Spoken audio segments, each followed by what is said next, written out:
Welcome to Baptist for Liberty. I'm Andrew Sullivan, and this is Joanna works.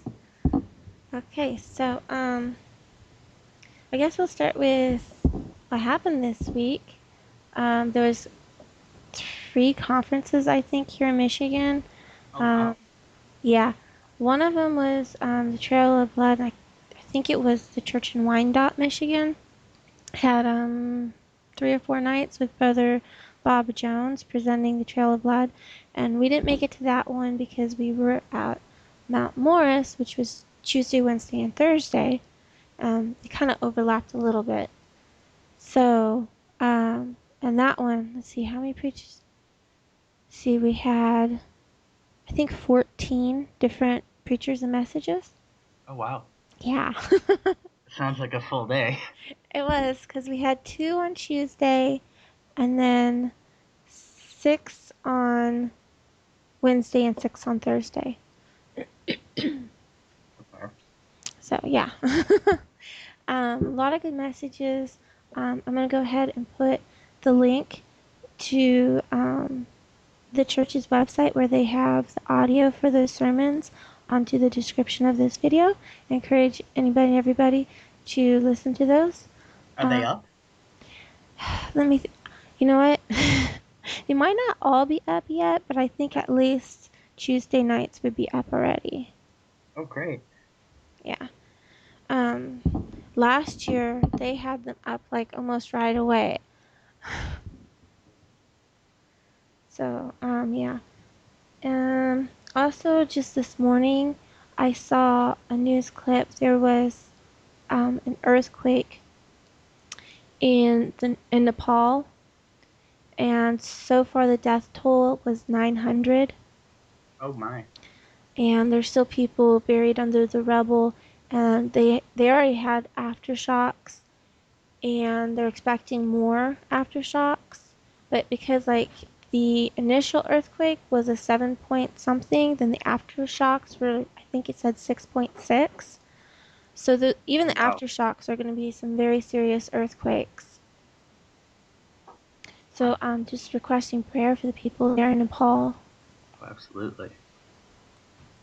I think that's all the announcements or news I had. Did you have anything? I'm trying to think. Um, Do do do I do know, do right? do. Well, as you know, that there's the conference in New Testament Baptist Church in Dover, Yeah, May 21st to the 23rd. That's next month. Actually, that's in a couple weeks. yeah, but still, it's still enough people can actually maybe prepare to go. Oh Hopefully. my. Yeah, definitely. Um, As for conferences, I think that's all I'm aware of currently. I I know there are some more conferences here in Michigan, but I don't remember which churches or days or anything. I just got tired. I mean, it's a good kind of tired when you go to a conference, but afterwards it's like, whew. Oh, great. That's going to be interesting since Dover is going to be my first conference. Oh, really? Okay. Well, really? Your first conference? Yeah. Oh, okay. That's cool. Well, yeah, I I don't know. became a member of Faith Missionary Baptist Church December 28th. Uh huh. And then I was going to go to the one in Wasion, but that fell through. Oh, And okay. then this is basically the only one that fits in my schedule as of right now. Oh, okay. Um, I don't know. Maybe it's just because I'm a PK and I grew up going to conferences. That's like, oh my goodness, you're an adult and you haven't gone to a conference before. Because I mean, it's not like you haven't gone to church at all growing up. So, um, do you mean just like your first conference of a Baptist church, or even when you were in a non-denominational church, you never went to a conference? They really didn't have conferences. They Oh, had they had something what was called the Leadership Summit, which is like leaders from all over the world come and they learn leadership skills. But that's about it. They don't really they partner with like all over the world and different churches, but they don't like have a fellowship with them. okay. Well, that's interesting. I mean, like, we receive stuff in the mail all the time for different these big churches, and either they'll have like some kind of concert going on or some kind of special like lecture series or something. So I didn't, I never really thought about how different Bible conferences would be between us and somebody of a different denomination or non-denomination. It's Yeah, kind I of was interesting. talking to someone um, and recently, and they were asking me if I was going to the Southern Baptist Convention. I'm like, Oh, no. Even like within Baptist, there's like different like conferences and different conventions and all sorts of right. stuff like that, and they're And not all the same. right, they're not. And I don't know, just from like the mailers and stuff that I've seen, it's like other conferences, if they call it that, it does seem more like a business conference rather than a church service or something. Yeah, I would agree with that. Okay. And I've never been to one like that. It's just that was the impressions I've gotten. Right. Okay, so last week I had a full list of things from our previous article, issue that I wanted to touch on, and there was one that I was really excited about that we didn't actually get to, and that was the forums questions and answers. So today we're just gonna hit that first, and maybe touch on some other topics if we have time for it. So, the forum questions, um, I had four of them this month, and we had two preachers to answer.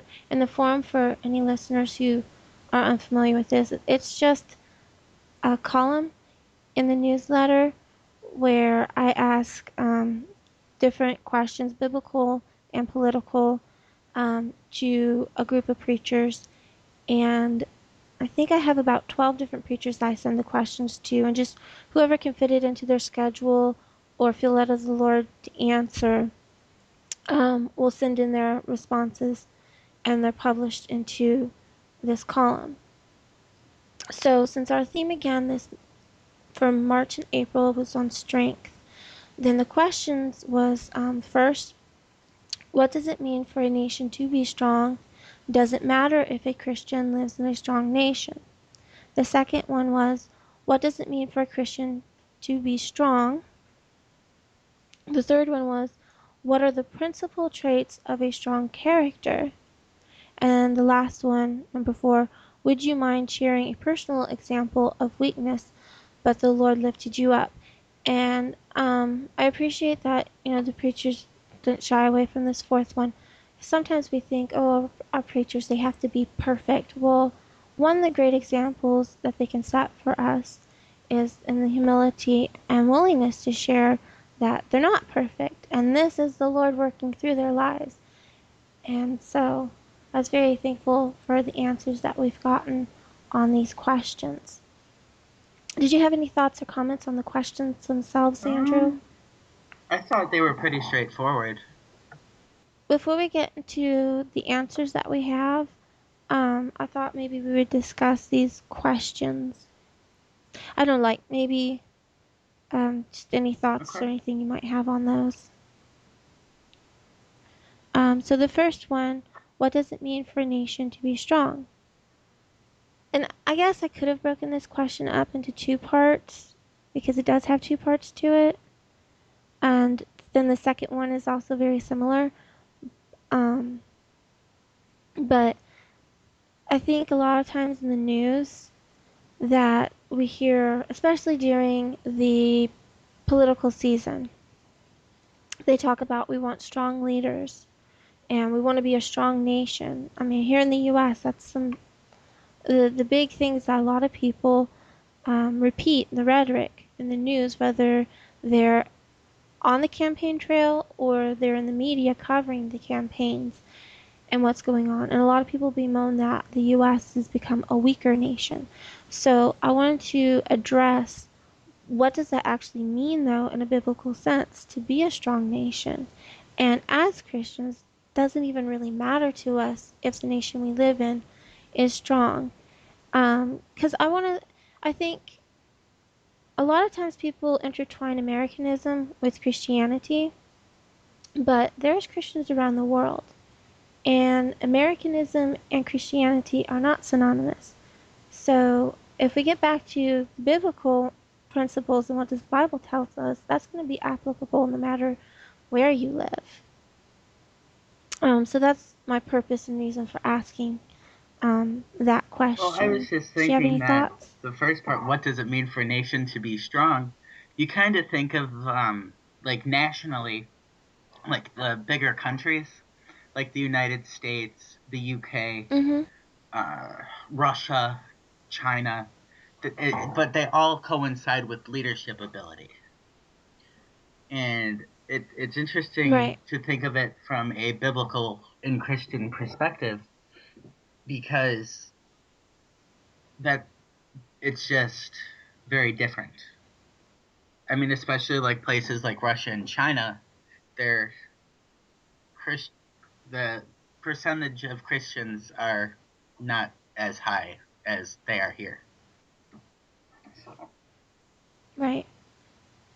And a lot of them are underground, especially in China. Now, if you're Orthodox Russian, Putin has been talking a lot about Christianity, but of course, he's talking Orthodox, um, the Russian I find Orthodox it Church. interesting though that it's the And, Russian Orthodox Church, but their attitudes and their behavior is not very Christian. right. Well, and, they're a splinter off of Catholicism, so they do tie in state and church, and so their perspective of church and the state is very different from Very us. much so. And then, in China, it's just no matter what kind of Christian you are, you have to go underground. And one of my favorite movies growing up was a movie called China Cry. And it was this true story of this woman from China. And she wasn't a Christian, but she went to a Protestant private school when she was a child. So then, when she was, I think, a teenager or a very young adult, and the communists took over, then she was questioned a lot because she had gone to this Christian school. But she was sent there because her dad was a doctor, and which was one of the classes that was persecuted, the educated class. And he wanted his daughter to have a good education, so he sent her to a private school. But it's because she was persecuted that she ended up actually meeting some underground churches and trying to ask questions. Okay, why do they hate me so much? And that actually led to her to becoming a Also, she Christian. wasn't Christian while going to the And school. I thought, no, she wasn't. It was just she was there for the education. Okay. And then as a teenager, she faced this persecution. So then she started looking into this. And because she was already on the government's like watch list, and she ended up meeting people. And I love this line in the movie, and whether this woman actually said it or not, I don't know. But at one point, she was talking to somebody because they were trying to kick God out of the nation, was basically what the conversation was.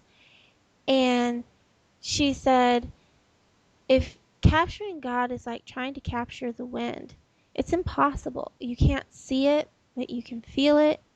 It's there, you know it's there, and you can't stop it. I like that quote. Yeah. Um, it's been quite a few years since I saw that movie, but still, when I think about Christians in China, that's like the story my mind automatically goes to, and I love that Yeah, conversation. that's definitely a deep story right there, especially within that context. Um, okay, so then the second part of that question was, does it matter if a Christian lives in a strong nation? Um, and I think maybe we kind of talked about that a little bit and comparing that you can be a Christian in a strong nation, but it's not necessarily a biblical or Christ centered nation like Russia or China. Um, two, what does it mean for a Christian to be strong? There are a lot of verses in the Bible that talk about strength. And one of my favorite verses is Philippians Mm-hmm. 4:13. I can do all things through Christ which strengtheneth me. But the question brings up, what is strength? Right. And then where do you get that strength from? And I Mm-hmm. think that strength is something that is only given by the Lord. And that's it's just kind of, for me, it's somewhat difficult to grasp. It's like I understand the concept, but then trying to talk about it is very abstract for me. Yeah. And I'd asked my dad to do a comic, and he didn't finish drawing the picture for me before we published. But I was asking him, I'm like, okay, I saw this meme and it, or however you pronounce it, Meme? the pictures on social Meme. media. Meme. Okay. I don't know why. I just want to Okay. pronounce it like Japanese would. Meme. Meme. But um it just had text on it. And so I showed it to dad, and it was something like, I'm so tired of being strong all the time, or something along those lines. And so I'm like, could you draw an image to capture it and put it, put a Bible verse with it to put it back into a Christian perspective, how we should think about strength. And so my dad's like, his mind went into like the idea of drawing a man picking up weights, but he can't actually pick it up. He's struggling to lift these weights. And I'm thinking from a woman's perspective of stress and worry and trying to make everything perfect and make everybody happy. And so he describes his image, and I'm like, okay, I can kind of see that. But I was also thinking this direction, but I didn't have an image necessarily in mind right away. And then later, after we were thinking and kind of brainstorming, I was thinking of, Pilgrim's Progress. The main character has his burdens on his back, which represent his sin. I'm like, maybe if you show a woman just like all these concerns weighing her down as she's doing housework or something. And so he did a sketch of that. And the bottom line is, whether you're a man or a woman, you might look at strength and think of what strength is, whether it's a physical strength or an emotional strength. We're wired differently, and so we think of that very differently. But the cure for both of those is leaning on Christ and realizing we don't have the strength in of ourselves. It all comes from God. Yeah, you bring up a good point that it's not just the same for everyone, it's always different for either men, women, different age Mm-hmm. groups, and different individuals too. I mean, there's different things that affect all of us Right. and different sources that bring that out. But the reason that we get this strength is all the same. So then our third question: what are the principal traits of a strong character? And I don't know if maybe this came across as being too similar a question to the second one. Um, do you read that as being a little too much of the same question? Um, I, I could see the similarities. Because I guess I was thinking more of, okay, as a Christian, our Christian character is a little different than like principal traits of a strong character. So that could be like anybody in the world. Um, When I first read this, I automatically thought like fruits of the spirit. right. Yeah. Um, it kind of get makes me frustrated when I see people, um, whether they're a celebrity or a politician or whatever, and then I see other Christians talk about how wonderful they are, and I'm like, but they're not nice people all the time. I mean, not just all the time, but like they show a little bit of arrogance or short temper or they lie and it's really obvious that they're lying. It's just like, really? Why are you putting these people on the pedestal when they're not showing a lot of the fruit of the spirit that a Christian should have? I don't know. I just kind of frustrates me because Right. a celebrity or somebody will be like, I'm a Christian, and they might say a couple of good things, but then the rest of their attitude or even the way they present whatever good principle they're talking about is not in a very good spirit. For some reason, I automatically thought of the Kardashians.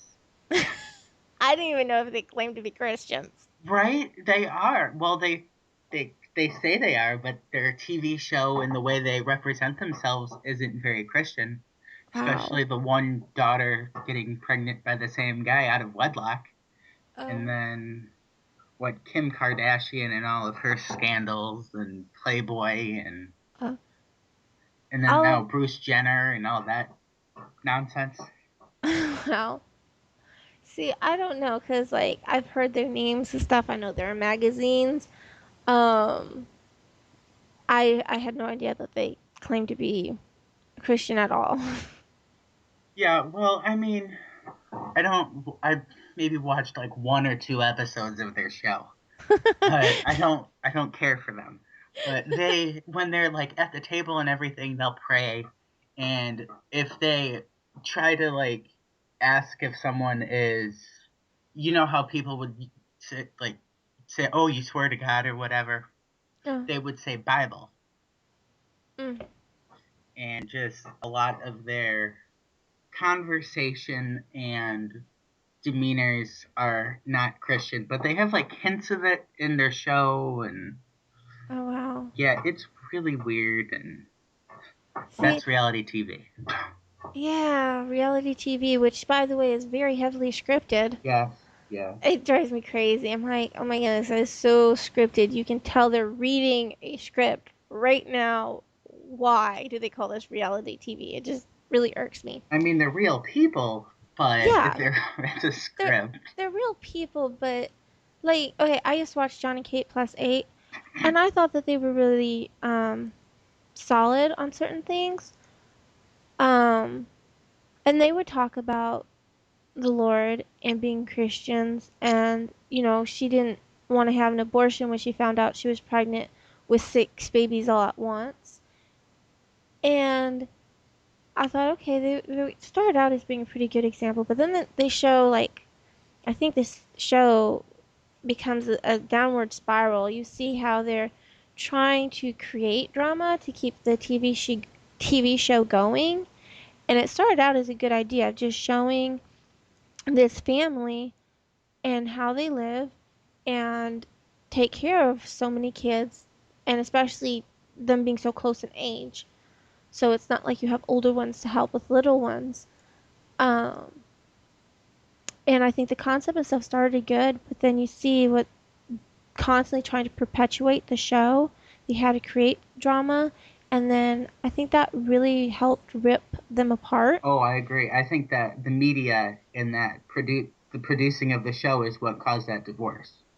And it just, you know, John and Kate both have a lot of responsibility for letting that happen to their marriage, for letting their kids see that.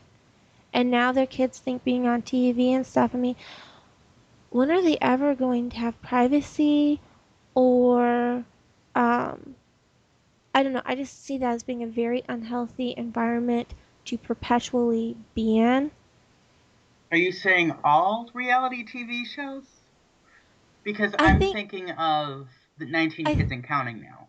I think all TV shows on a perpetual basis, because kids, you need time to get away from the camera. You need time that you're not being scripted or watched, that you can just relax and be with your family. I don't think it's good to do that every day, year in, year out, on a perpetual basis. Um, Because it's not normal to have a camera on you all the time. Nope. I mean, granted, the Lord is always watching us, and we know that. But there's a difference between, I mean, He is in our heart anyway. I mean, He knows what's in our heart. Whether you're Christian or not, He knows what's you're thinking and what's in your heart. If you are saved, then He's in your heart dwelling and working on you. Um, but that doesn't mean you should have other people there. I mean, there's a reason why the Lord doesn't allow us to be telepathic, you know? We're supposed to be a little private people, I think. Yes, I would agree. But then you don't want to be too confined or else you'll go crazy.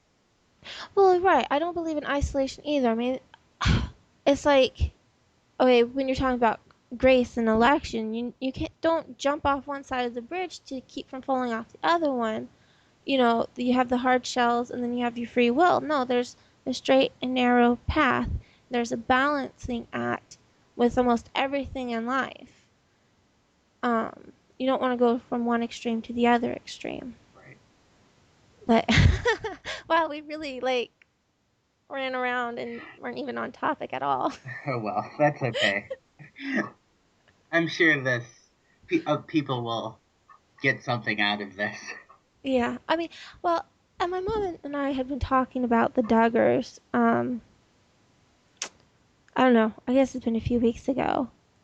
So she was like, "Oh, but I like that show." I'm like, "Yeah, I can see where they're good examples and things, and they have some good things to say, but I don't know. I just pray for those kids just because I do worry about people who are in that kind of lifestyle and them thinking, well, this is normal, or you know, is their world going to fall apart if their TV show ends? If they're not in that limelight, are they going to cope?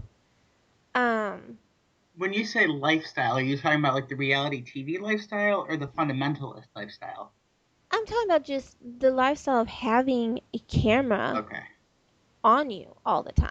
Yes. Okay. Because I mean, like John and Kate, they weren't necessarily fundamental, but they were a Christian home or present themselves as such, not just this. Oh, we're Christians, but we're gonna live as wickedly as possible, like the Kardashians. Um, and then yeah, the Duggars, you know, they are fundamentalists, and there were some other people that were on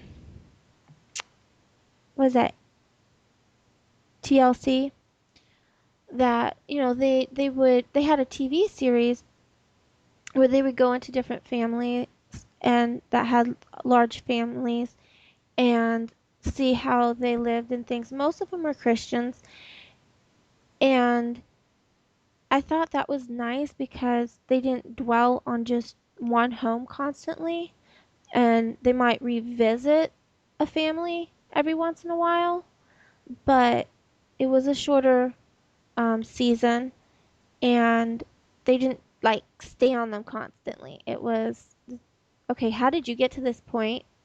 What's your daily life like now?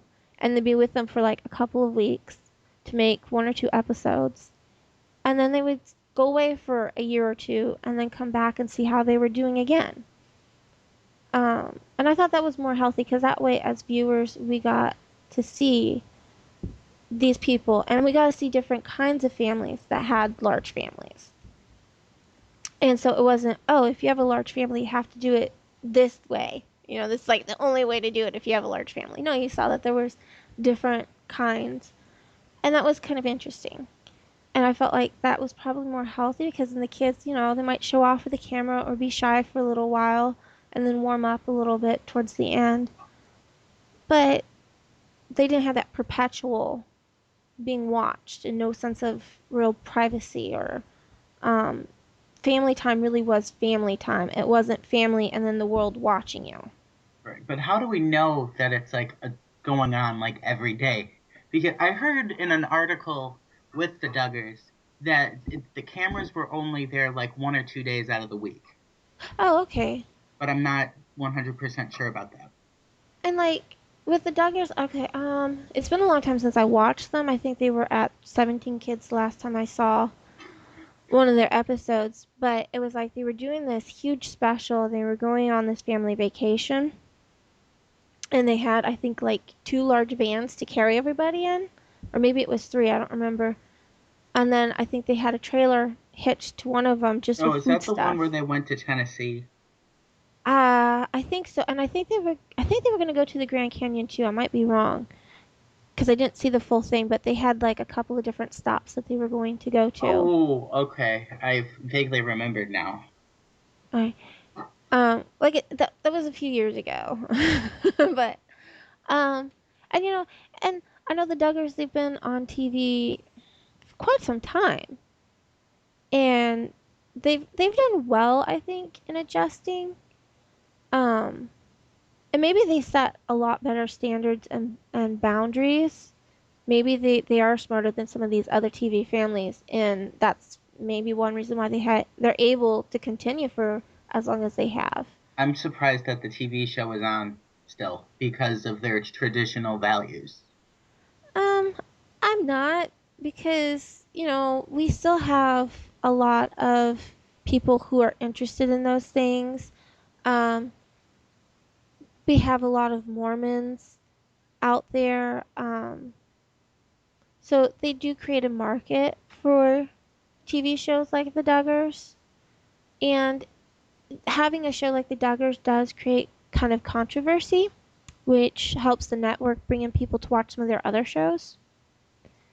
Um, there's other reasons for having them and keeping them on there. They have staying power, and apparently the family hasn't melted down. So I don't know. Maybe the Lord is really with them and keeping them strong. Maybe that's one of the big differences between them and John and Kate. I don't know for sure. Um, I don't dislike the Duggars. They do have a lot of good things. Um, I do think some of their rules on dating and courtship might be a little extreme. Oh, like the uh, no holding hands or kissing. Yeah, well, like the kissing and stuff, I understand. Yes. It's the The the dad and the chaperones. mom reading everything, some of the Yeah. chaperones, and honestly, I don't really think that you should court until you're 18 anyway.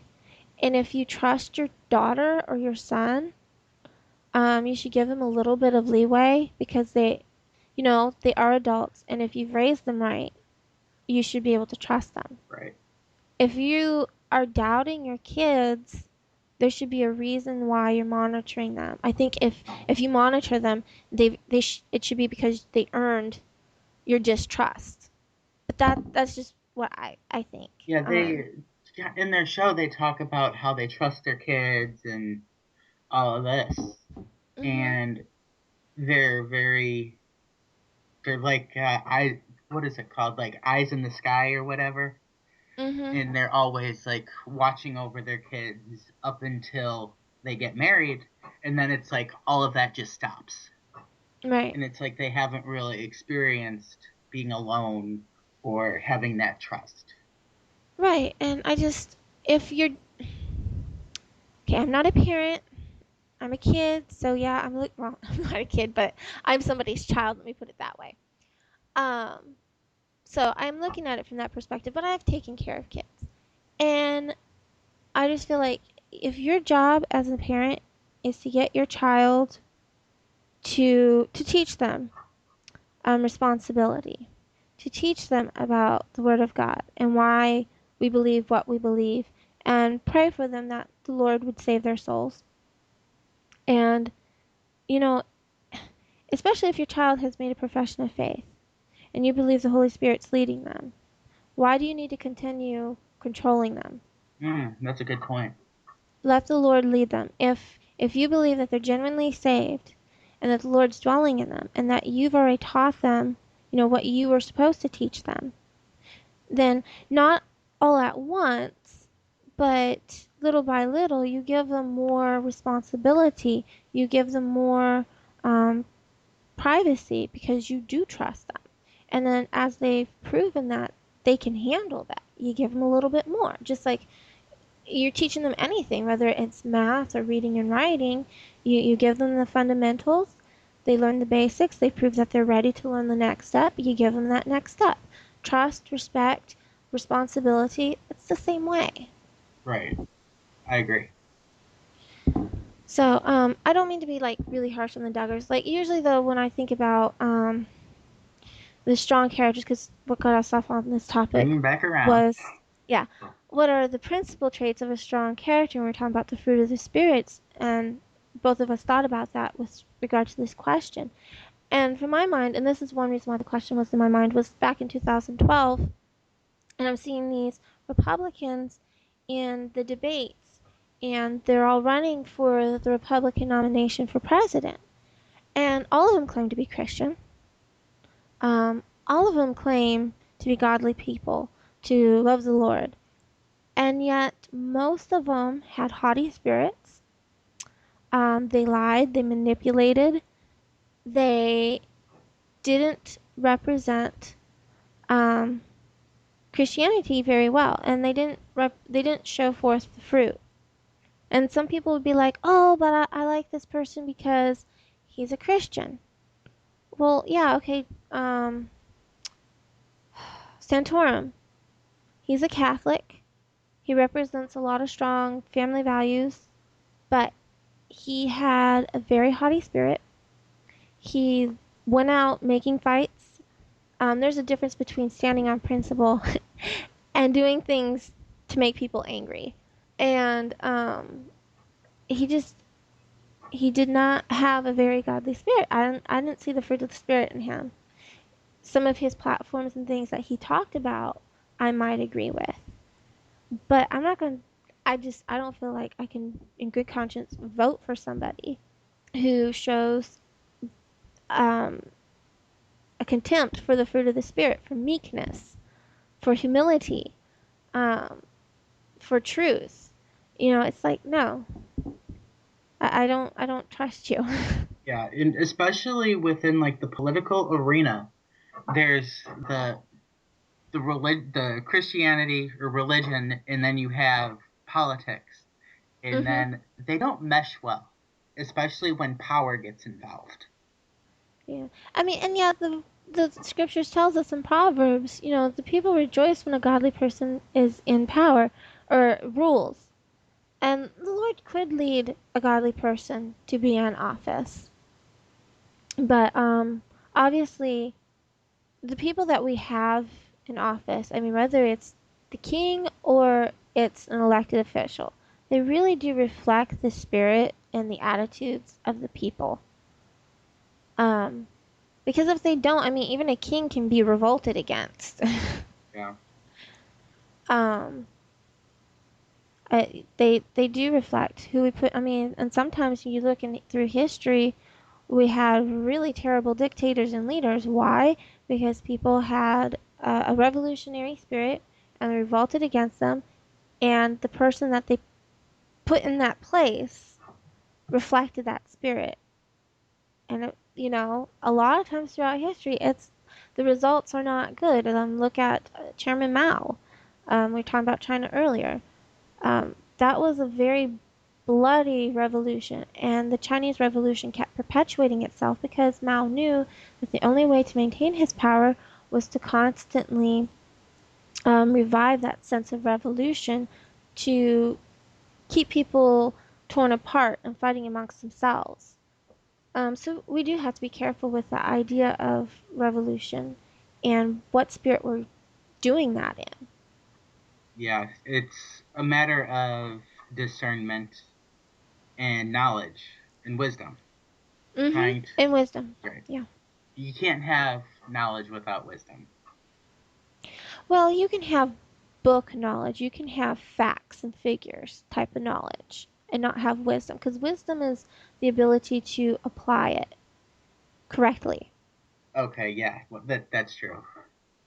But I mean to So like have I think you do need some knowledge to have wisdom. yes, that's where I was going with it.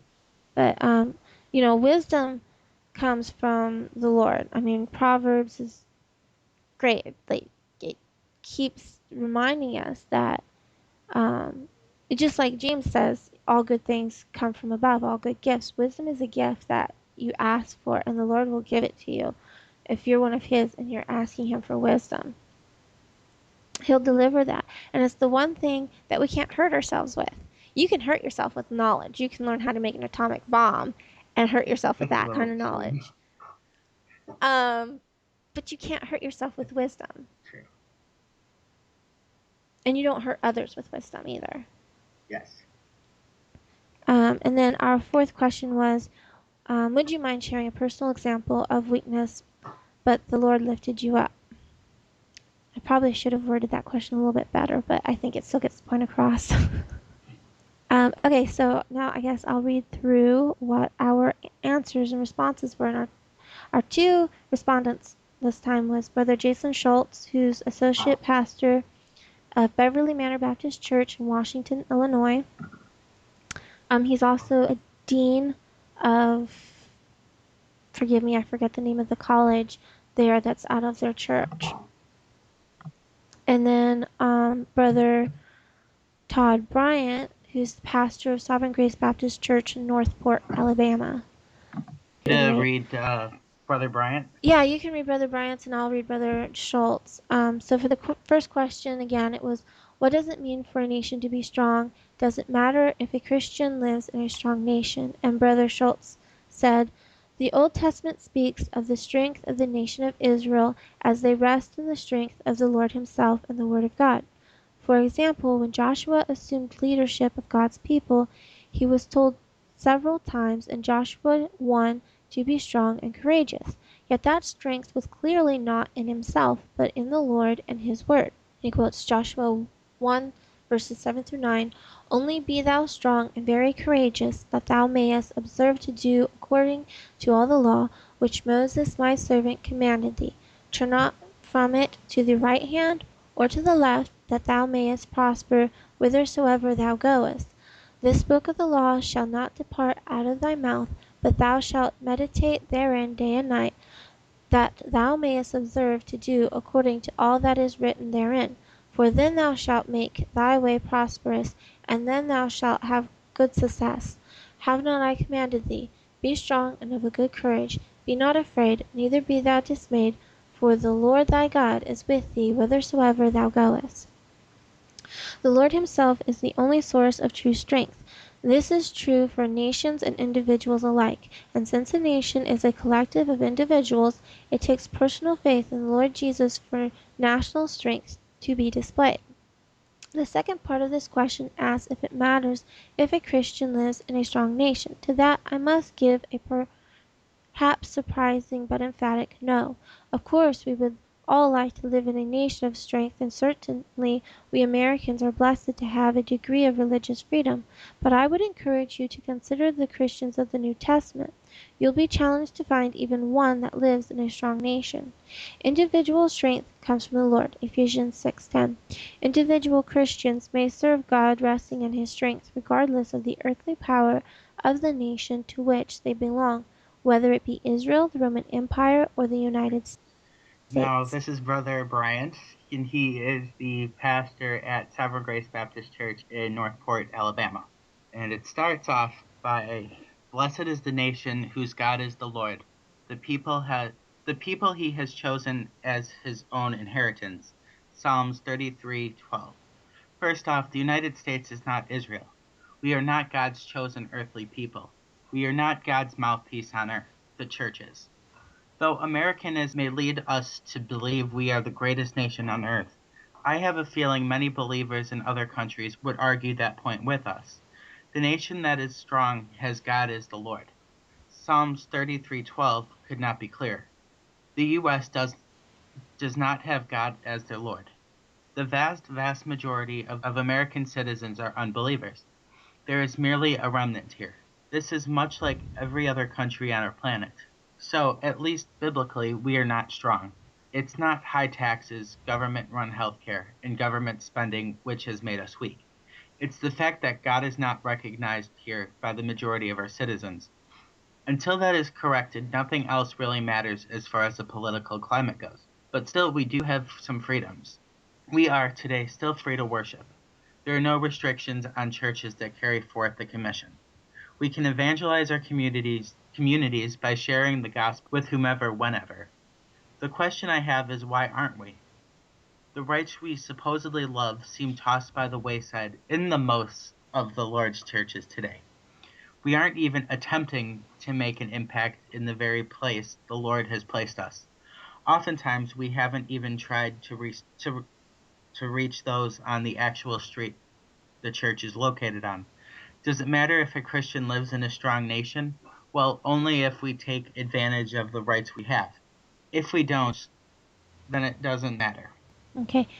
And the second question was, what does it mean for a Christian to be strong? And Brother Schultz replied, there is no such thing as a strong Christian. Consider some of the following statements of strength. Exodus 15, verse 2, the Lord is my strength and song, and he has become my salvation. 2 Samuel 22:33, God is my strength and power, and he maketh my way perfect. Psalm 73:26, my flesh and my heart faileth, but God is the strength of my heart and my portion forever. Psalm 84, verse 5, blessed is the man whose strength is in thee, and whose heart are the ways of them. If we think there is some part of our natural character that reflects strength, then we are denying the only true source of strength. We understand that Jesus Christ is preeminent in all things because he is the very creator and sustainer of our lives. Colossians 1, verses 16 through 17. Our complete reliance on God for all things is our only source of strength. Of course, to gain that strength means to experience and admit weakness. Paul learned this when he relied on God to remove the thorn in his flesh and was told, my grace is sufficient for thee, for my strength is made perfect in weakness. All Christians should have learned this lesson when we looked to the Lord for salvation. Romans 5:6 is the perfect statement of this lesson. For when we were yet without strength, in due time Christ died for the ungodly. Todd Bryant's reply is, but the fruit of the Spirit is love, joy, peace, long-suffering, kindness, goodness, faithfulness, gentleness, self-control. Against such there is no law. Galatians 5:22 through 23. How can this really be improved on? The only thing I will add is that it requires knowledge of God's word to grow into this description. 2 Timothy 3:16 says, all scripture is given by inspiration of God and is profitable for doctrine, for reproof, for correction, for instruction in righteousness, that the man of God may be complete, thoroughly equipped for every good work. So in order for a person to be thoroughly equipped for every good work, they must know God's word well. This should lead to a life of a spirit fruit. And then the third one, what are the principal traits of a strong character? Brother Schultz answered, if what we said above is true, the traits of a strong character are nothing that we have by nature. I would simply say that the strongest character traits are what often seem the weakest to the world around us. Isn't that what Jesus taught us in the Beatitudes? We are to be spiritually poor, mournful, meek, righteousness starved, merciful, pure-hearted, Brother peacemakers. Bryant says, it's often been said that integrity is doing the right thing when nobody is looking. Of course, we all know that. We all know that God is both omnipresent and omniscient. But there's some truth to the proverb. The principal trait of strong character is a desire to magnify Christ in our lives. A life devoted to this will be a life full of Christ-like traits. We are supposed to be Jesus followers, so our lives should be like his. We should be known for our service to God and our fellow man. We should be full of an attitude of humility and meekness. We ought always to put others before ourselves. What often looks like service, faithful attendance, tithing, and occasional amen may not be. Our church life should change our daily routine. We should awaken daily to serve the Lord. This means serving our neighbors with selflessness.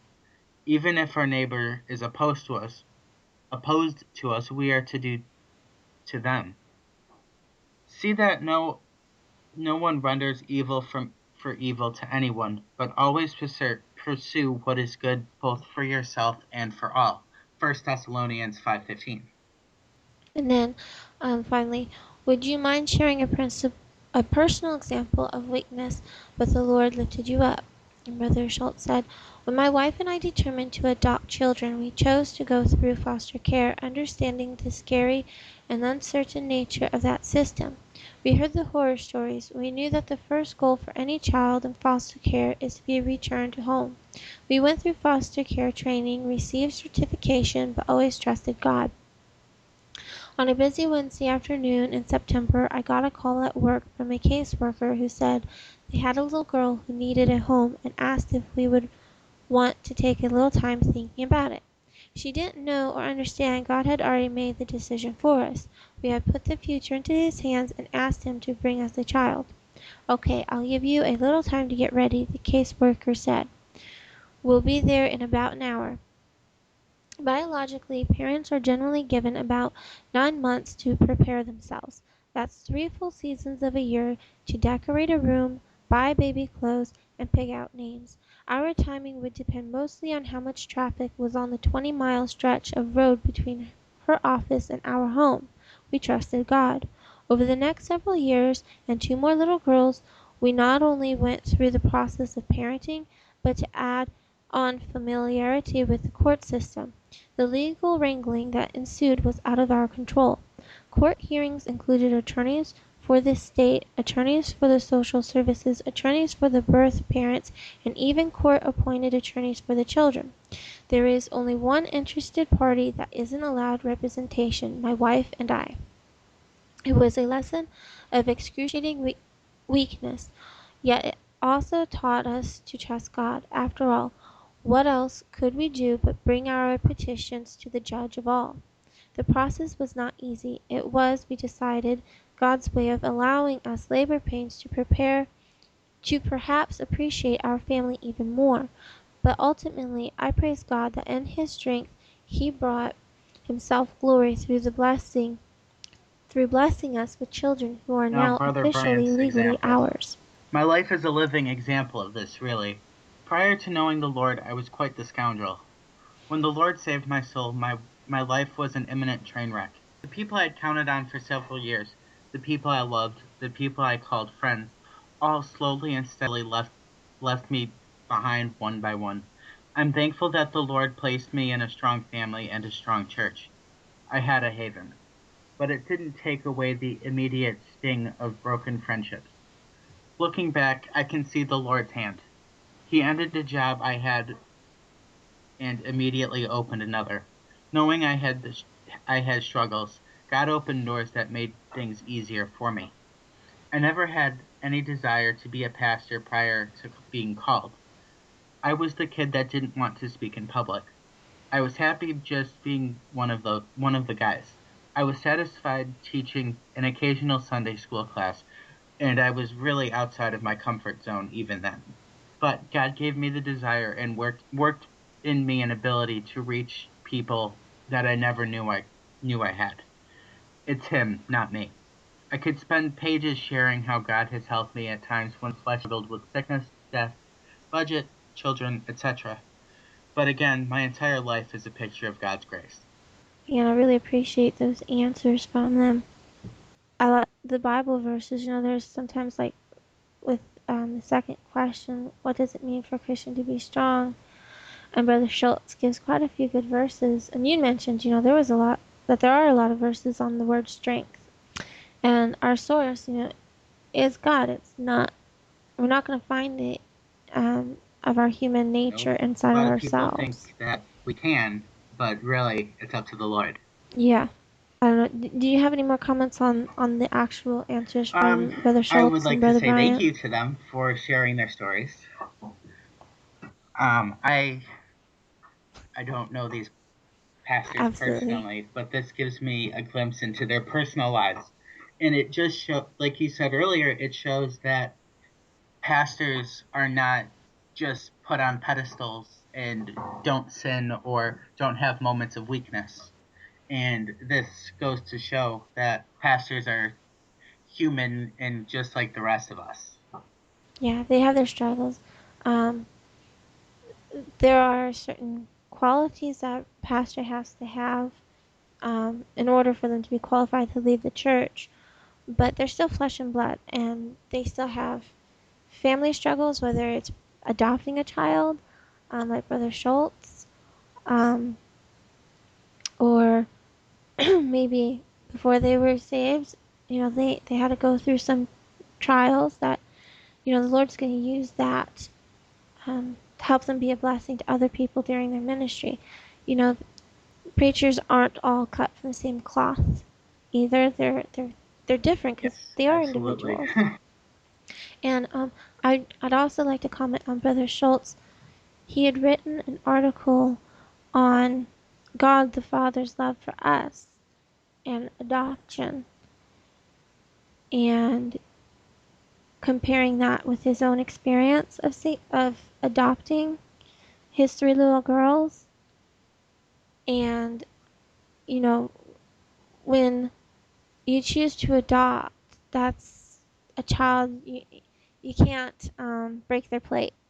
They're yours forever. And the scriptures talk about we're adopted by God the Father. And so I thought the article was really beautiful, and we published it back in February 2013. I'll link that in the description of this podcast as well for anybody who's interested in reading further on that. Yeah, that has to be a rigorous trial to go through, especially with adoption, with all the different legal systems and adoption and the biological parents, and it seems like it could be very overwhelming. Yeah, and I know there's other families I know of who had foster children. Like last time we talked a little bit, Sister Lafferty, who we interviewed for the Labor and Love. Um, there's a sister in Australia who's had foster children. I know another family in Kentucky and another family in Ohio. They didn't have foster children; they adopted. Um, but all of them, they have their struggles and ups and downs in order to bring the kids in and to show the kids that they're loved. Actually, I think there's a preacher in Illinois as well who has children that they adopted, but they were a little older, so they have a lot of scars from their original home life and being in the foster care system, and so it takes a lot of patience and strength and wisdom from God Oh no, a in lot of them order just to raise these are kids broken because down and they're not easy kids to they raise. feel like there's no place for them. And then they see this big amount of love coming from the adopted parents who just want to love them and to raise them and to raise them as their own children. Yeah, and one thing is kids who come from broken home oftentimes they exhibit this coping mechanism of rejecting you or doing things to cause you to reject them just to get the pain over with quicker. And it takes a really long time and a lot of work and a lot of patience to show them that no matter what they do, you're not going to reject them. And some kids, they never, even as adults, they still struggle Yeah, with this coping healthy mechanism relationships and is realizing put that they're in not going to place be because rejected. all the relationships that they've had with their parents or others have all gone that way, so they're expecting others to reject them. Right. They're waiting for it to drop, and it gives them a sense of control if they Yeah. can And push you it kind away. of throws them If for a if loop your too. rejection happens on their calendar, but then it doesn't. Yeah, and they might cycle back and calm down for a little while, and then maybe something triggers them, and they think, "I'm gonna push you away now." Right. And you just have to keep remembering that no matter what they do, you're gonna love them because that's the only way they're gonna learn that you're not gonna reject them. It's not giving up. And I just that's a special calling in of itself Oh to take yeah, in these kids definitely. I'm just and gonna put this out there. If you are to show them not the love ready of to God. adopt a child, please don't. And yes, that, I mean, it is something you need to really pray for and prepare for before you even get involved with foster care or adoption. Um, yeah, because you don't want to cause more damage if you're not prepared, if the Lord's not calling you for that. But if the Lord's calling you for that, follow that, because He's going to equip you with whatever you need for the child or children that He brings to you. Just like He helped Brother Schultz and his family. I think their little girls were quite young, and it looks like most of their struggles was with the legal system itself. Whatever struggle that's going to come along with you in this process, if the Lord's called you to it, He'll give you the strength for it if He's called you to it. Okay, Oh, and I especially think when we we're get just into about like out of topics and we're just kind time of like for rambling and today's talking. podcast. The hour Time goes slips by kind of away. quickly, doesn't it? I Oh, it's know, always a pleasure to ramble with you, but I sister. like it because I actually have somebody to ramble with. Thank you. I hope our listeners is enjoying this as much as we enjoyed doing the podcast, and that you're getting something out of the discussion. Um, just food for thought, something to pray about, study about. Um, Also, last time I said we were going to try being on iTunes, and it still hasn't happened yet. I tried doing it Saturday and Sunday from our desktop, and I was having troubles with it because I couldn't like open Do you have up it downloaded on your iTunes computer? on my computer because it's not a Mac, it's not an Apple. I downloaded it, and then when I opened the program, it did nothing. It would not open at all. So I tried doing it on my cell phone, and that didn't work either. So I'm going to have to find an Apple user to help me get this done. So hopefully, Lord willing, this podcast will be our first iTunes podcast. But I'm not going to even attempt a time frame on this of when you're going to hear us on iTunes. I tried to We are on foresee, oh, SoundCloud we're going to though. be at maybe Monday or Tuesday last week, and it didn't happen. So just know I'm still working on it. Yes, we are on SoundCloud, and we've gotten some views on SoundCloud, which is nice. Um, we're on SoundCloud, we're on YouTube. I post things on the website. The problem with our SoundCloud is I have a free subscription, which means we only have 2 podcasts up at a time on there, because we're limited to the length of time that we can have on there.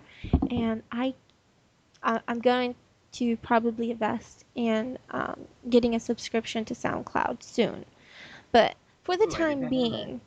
being, we are limited to just 2 episodes at a time on SoundCloud.